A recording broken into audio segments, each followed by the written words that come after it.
செய்திகள். இளைஞர்களுக்கு வேலைவாய்ப்பை உருவாக்கித் தர எந்த நடவடிக்கையும் இல்லை. அதிமுக அரசுக்கு கேப்டன் விஜயகாந்த் கண்டனம்.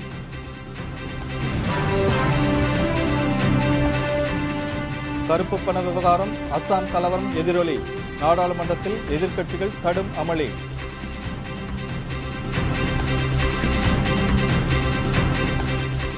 கேள்வித்தாள் வெளியானதால் குரூப் 2 தேர்வு ரத்து. தேர்வுக்கான புதிய தேதி விரைவில் அறிவிக்கப்படும்.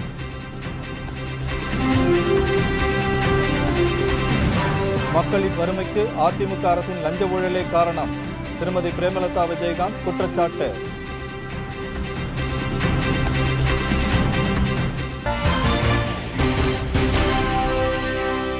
வணக்கம். விரிவான செய்திகள். இளைஞர்களுக்கு வேலைவாய்ப்பு உருவாக்கித் தர எவ்வித நடவடிக்கையும் எடுக்காத அதிமுக அரசுக்கு கேப்டன் விஜயகாந்த் கடும் கண்டனம் தெரிவித்துள்ளார். மக்களுக்காக மக்கள் பணி இன்று 13வது நாளை எட்டியுள்ளது. இதுவரை இந்த திட்டத்தின் மூலம் 2,40,00,000 ரூபாய் மதிப்புள்ள நலத்திட்ட உதவிகள் வழங்கப்பட்டுள்ளது.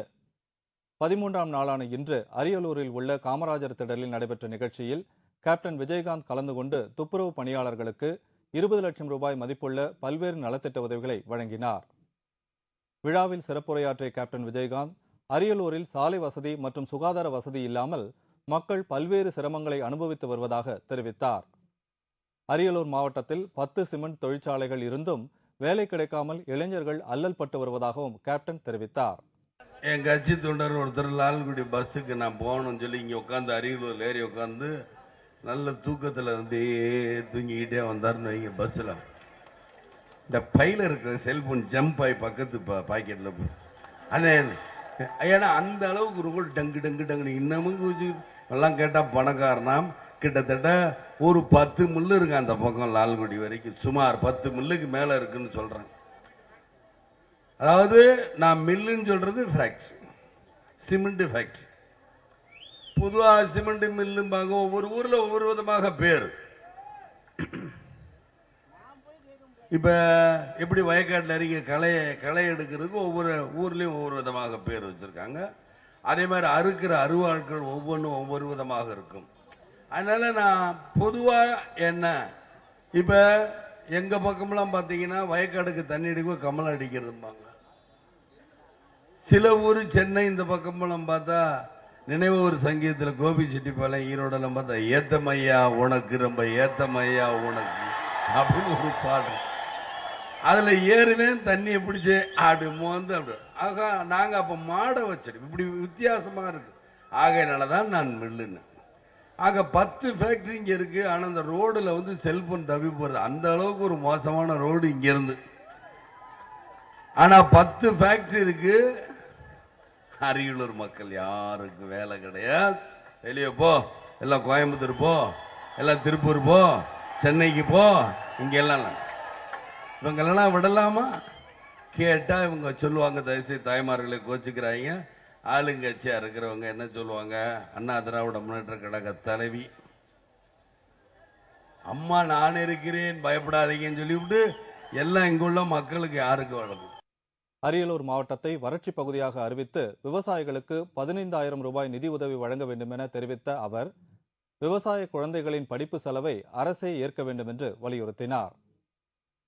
மணல் கொள்ளையடிப்பதிலும் கனிம வளங்களை சுரண்டி ஊழல் முறைகேடு செய்வதிலும் அதிமுகவினர் குறியாக இருப்பதாகவும், மக்கள் நலனில் அவருக்கு எவ்வித அக்கறையும் இல்லை எனவும் கேப்டன் கூறினார். தமிழகத்தில் நிலவும் தண்ணீர் பிரச்சினையை தீர்க்க கௌரவம் பார்க்காமல் கேரளா, கர்நாடகா முதல்வரை சந்தித்து ஜெயலலிதா வழிவகை செய்ய வேண்டும் என்று கேப்டன் கேட்டுக்கொண்டார். சென்னையில் கருணாநிதி நடத்திய டெசோ மாநாடு கண்துடைப்பு நாடகம் என குற்றம் சாட்டிய கேப்டன் விஜயகாந்த், இலங்கை தமிழர்கள் கொத்து கொத்தாக கொல்லப்பட்ட போது அப்போது ஆட்சியில் இருந்த கருணாநிதி போரை நிறுத்த என்ன நடவடிக்கை எடுத்தார் என கேப்டன் கேள்வி எழுப்பினார். ஈழ தமிழர்கள் கொல்லப்பட்ட போது கருணாநிதி பதவியே வேண்டாம் என தூக்கி எறிந்திருக்க வேண்டும் என்றும், ஆனால் அவ்வாறு செய்யாமல் இலங்கை தமிழர்களுக்கு கருணாநிதி துரோகம் இழைத்து விட்டதாகவும் கேப்டன் குற்றம் சாட்டினார். டெசோ மாநாடு ஏன் கலைஞருக்கு தெரியணும்னு நான் சொல்றேன்னா, 5 வருஷம் முதலமைச்சர் இந்த போலீஸை பத்தி உங்களுக்கு தெரியும். இந்த போலீஸ் இன்னைக்கு ஒண்ணுன்னு தெரியலங்கிறாங்க. அதுதான் அதிமுக போலீஸ், திமுக போலீஸ் முதல்ல அது ஒளிந்தாதான் நாட்டு மக்கள் நிம்மதியாக இருப்பாங்க. நீங்க இப்படி மாறி மாறி போறதுனால என்ன, இதோட அதிமுகவுக்கு எல்லாம் சல்யூட் போட்டவங்க கட்சிக்காரங்க எல்லாத்தையும் மாத்து. இப்பதான் புதுசா வந்து காத்திருப்போர் பட்டியலில் வைத்திருக்கிறோம். காத்து கடை எவ்வளவு வருஷம் அவனோட சம்பளம் மட்டும் அது யாரோட சம்பளம்? ஏன்னா அவங்க அப்பா மட்டும் பணம் பையில இருந்து மக்களோட வரி பணம்டா. எல்லாருக்கும் வேலை கொடு, வேலை கொடுக்கறது இல்லை. நான் அதே மாதிரி தான் சொன்னேன், நான் வேலை கொடுக்கிறேன். எப்ப 2006 சொன்னேன். இன்னைக்கு வேலை இல்லாதவங்க 75 லட்சம் பேர் பதிவு பண்ணிருக்காங்க வேலை வாய்ப்பு அலுவலகத்துல. ஒரு வருஷத்துல 5 லட்சம் பேர் பதிவு பண்ணிருக்காங்க. 5 லட்சம் பேருக்கு வேலை கொடுங்களா? 1 லட்சம் பேருக்கு வேலை கொடுத்தாங்களா? அதிமுக நான் சொன்னேன், அந்த 5 லட்சத்துல 1 லட்சம் பேர் கொடுக்கல. இன்னைக்கு வரைக்கும் 33,000 37 50,000 தான் அவ்வளவுதான் கொடுத்துருங்க. இதுல ஒருத்தர் பேசுறார் 2023 இப்பவே கொள்ளை அடிச்சுக்கிட்டு 2023 வரைக்கும் ஒண்ணும் கிடையாது. தொலைநோக்கு திட்டம் டிஸ்டன்ஸ் விஷன் 2023 அந்த திட்டத்துல என்ன இருக்குன்னா ஒண்ணுமே கிடையாது. இப்ப விஜயகாந்த் வந்து நான் அதை பண்றேன், அம்மா இதை பண்றேன். என்ன பண்ணீங்க? சட்டசபையில பேசுறது ஜீவா பண்றீங்க. இப்பதான் சொல்ற புதுசு 2 நாள். அதுக்கு முன்னாடி சொன்னதெல்லாம் பழசு. ஆனா ஒரு மாற்றம் பண்ணிருக்கேன். அம்மாங்கிறதுக்கு பல தாய். தவறை சுட்டிக்காட்டும் பத்திரிகைகள் மீது வழக்கு தொடரும் ஜெயலலிதாவுக்கு கண்டனம் தெரிவித்த கேப்டன் விஜயகாந்த், ஜெயங்கொண்டம் மக்களிடம் நிலம் ஆக்கிரமிப்பு செய்யும் ஜெயலலிதா அரசின் மீது அபகரிப்பு வழக்கு தொடர வேண்டும் என கேப்டன் வலியுறுத்தினார். டிஎன்பிஎஸ்சி குரூப் 2 தேர்வில் நடைபெற்றுள்ள ஊழல் முறைகேட்டால் ஏழை எளிய மாணவர்கள் கடுமையாக பாதிக்கப்பட்டிருப்பதாக கேப்டன் விஜயகாந்த் சுட்டிக்காட்டினார்.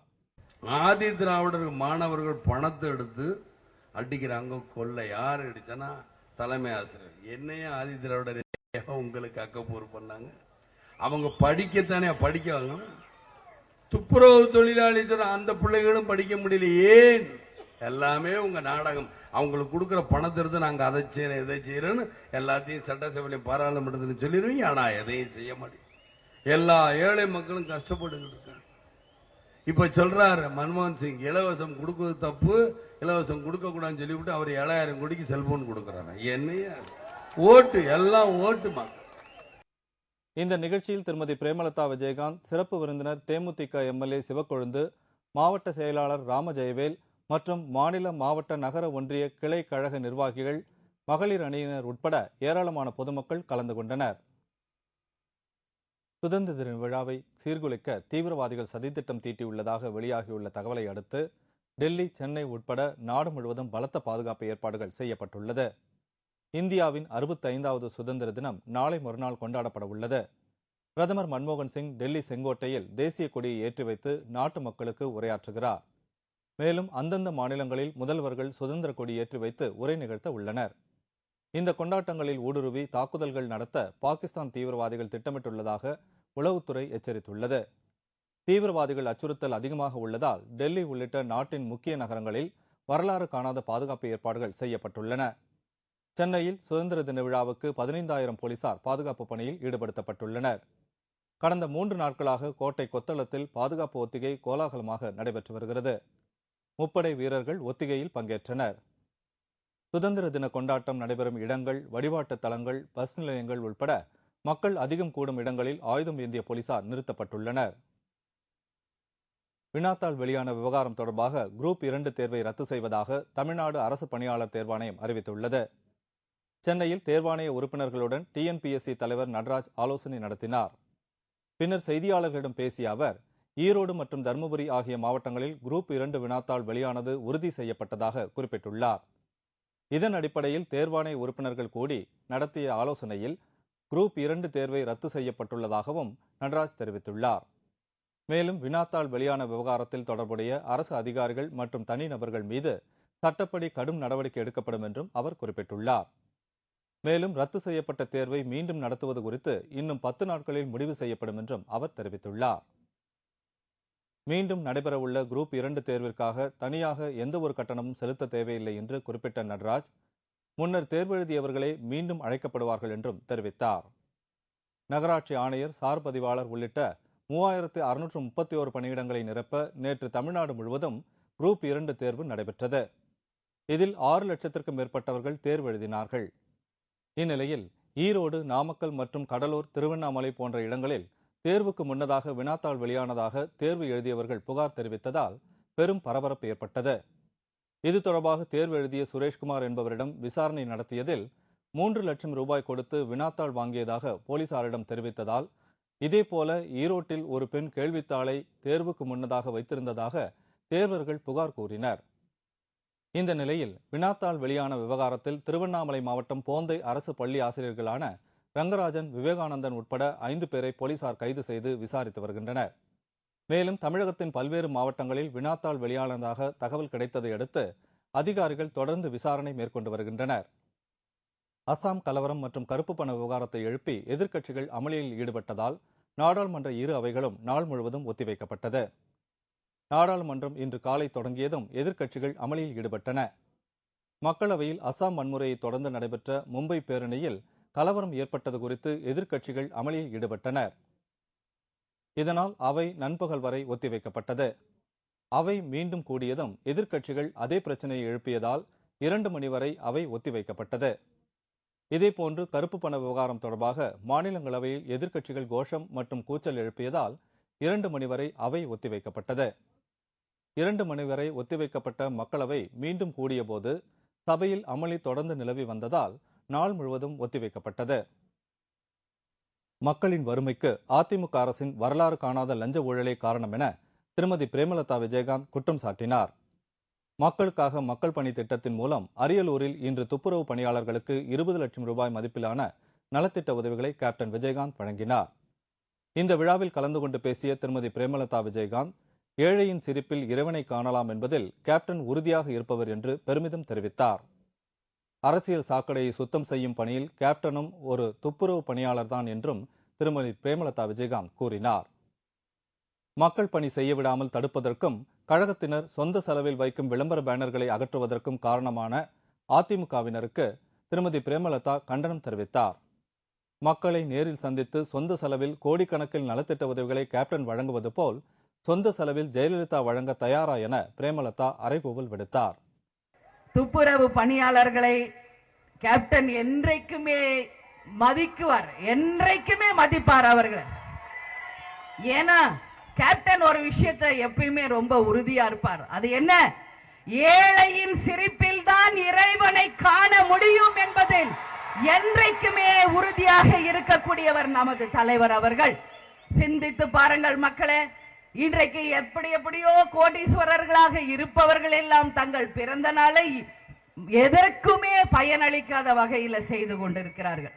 ஆனால் கேப்டன் அவர்கள் தன்னுடைய ஒவ்வொரு பிறந்த நாளையும் மக்களுக்கு பயனளிக்கக்கூடிய வகையில வறுமை ஒழிப்பு திட்டமும் இந்த முறை மக்கள் பணியிலையும் இன்றைய சிறந்த முறையில் மக்களுக்காக செய்ய வேண்டும் என்ற எண்ணத்தில் இன்னைக்கு கேப்டன் ஒரு உதாரணமாக தமிழ்நாட்டு மக்களுக்கு ஒரு சிறந்த தலைவராக எடுத்துக்காட்டாக விளங்கி கொண்டிருக்கிறார்.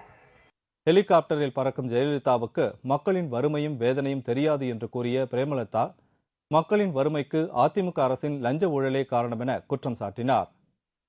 இளைஞர்களின் எதிர்காலத்தை சீரழித்துக் கொண்டிருக்கும் அரசு டாஸ்மாக் மதுபான கடையை உடனடியாக இழுத்து மூட வேண்டும் என்று வலியுறுத்திய திருமதி பிரேமலதா, கிணறு தோண்ட பூதம் வந்தது போல் அதிமுக அரசின் ஊழல் ஒவ்வொன்றாக அம்பலமாகி வருவதாகவும் அவர் தெரிவித்தார்.